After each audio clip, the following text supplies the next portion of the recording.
is seeking it. Seeking it, all his thought is bent on it.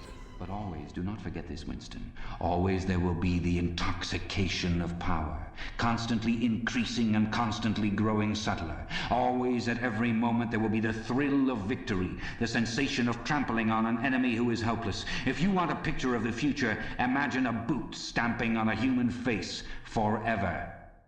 There is nothing but power. Because they're not after equity. They're not after tolerance. They're not anybody's friend. Not at all. They're power. They're after power. And that's it.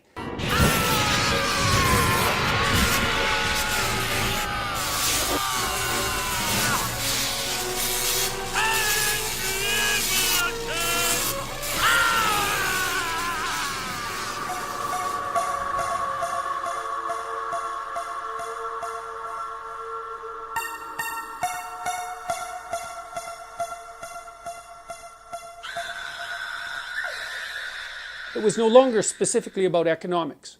It was about power. And everything to the postmodernists is about power. And that's actually why they're so dangerous, because if you're engaged in a discussion with someone who believes in nothing but power, all they are motivated to do is to accrue all the power to them. Because what else is there? Take it, Gandalf. Take it. No, Frodo. You must take it. You cannot offer me this ring. I'm giving it to you. Don't tempt me, Frodo. I dare not take it. Not even to keep it safe. Understand, Frodo. I would use this ring from a desire to do good.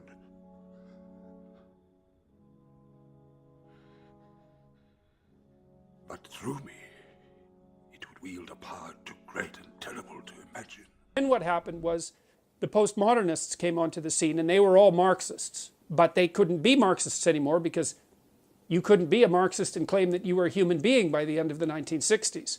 And so they started to play a sleight of hand, and instead of pitting the proletariat, the working class, against the bourgeoisie, they started to pit the oppressor, the oppressed against the oppressor. And that opened up the avenue to identifying any number of groups as oppressed and oppressor, and to continue the same narrative under a different name. It was no longer specifically about economics. It was about power. And everything to the postmodernists is about power. And that's actually why they're so dangerous, because if you're engaged in a discussion with someone who believes in nothing but power, all they are motivated to do is to accrue all the power to them. Because what else is there? There's no logic, there's no investigation, there's no negotiation, there's no dialogue, there's no discussion. There's no meeting of minds and consensus. There's power.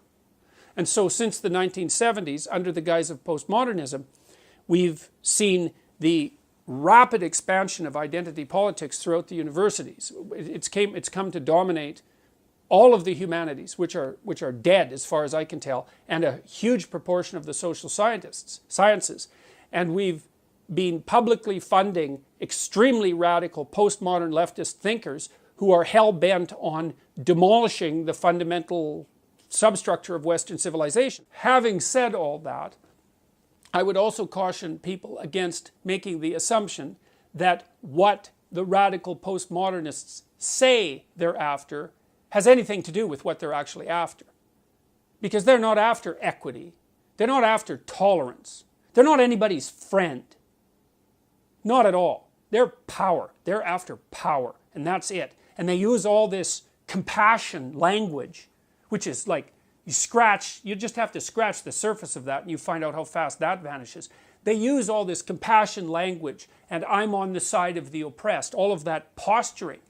It does nothing but mask the underlying drive to power. And that's in keeping with their own damn philosophy, because for the postmodernists, there is nothing but power. The party seeks power entirely for its own sake. We are not interested in the good of others. We are interested solely in power. Not wealth, or luxury, or long life, or happiness, only power. Pure power. What pure power means you will understand presently. We are different from all the oligarchies of the past in that we know what we are doing. All the others, even those who resembled ourselves, were cowards and hypocrites. The German Nazis and the Russian communists came very close to us in their methods, but they never had the courage to recognize their own motives. They pretended, perhaps they even believed, that they had seized power unwillingly and for a limited time, and that just round the corner there lay a paradise where human beings would be free and equal. We are not like that. We know that no one ever seizes power with the intention of relinquishing it. Power is not a means, it is an end. One does not establish a dictatorship in order to safeguard a revolution. One makes the revolution in order to establish the dictatorship. The object of persecution is persecution. The object of torture is torture. The object of power is power. Now do you begin to understand me?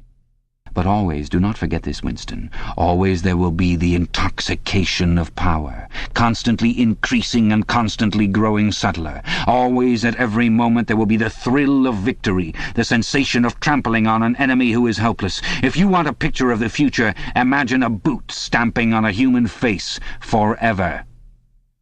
And remember that it is forever. The face will always be there to be stamped upon. The heretic, the enemy of society, will always be there, so that he can be defeated and humiliated over again.